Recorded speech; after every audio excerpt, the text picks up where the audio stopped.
Heute zeige ich euch die 5 verschiedenen Ölmessstäbe, die mir bekannt sind vom Steyr-Buch Boxermotor, Zweizylinder Boxermotor. Gemessen wird von dieser Kante zu der Kerbe. Die erste Serie hat 116 mm gehabt, die war ohne Sumpfdeckel, also hier ist kein Sumpfdeckel, das war flach, das ist der Sumpfdeckel. Dann haben sie geändert auf 126 mit der Kerbe, mit Sumpfdeckel.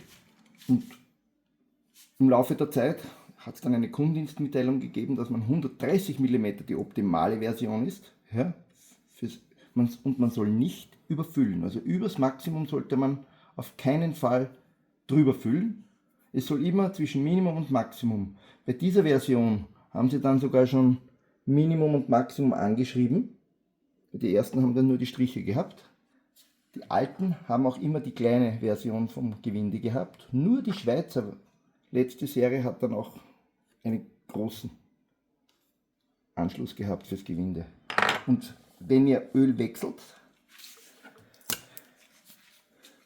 Motor laufen lassen, 5 Minuten stehen lassen und dann prüfen und hineinfahren, nicht drehen, nur so rein und dann kontrollieren zwischen Minimum und Maximum. Ihr soll Maximum nicht überholen und dazwischen muss das Öl auf jeden Fall immer drinnen sein. Und Maximum 2 Liter, also 1,8 bis 2 Liter ist die Füllmenge. Das war's.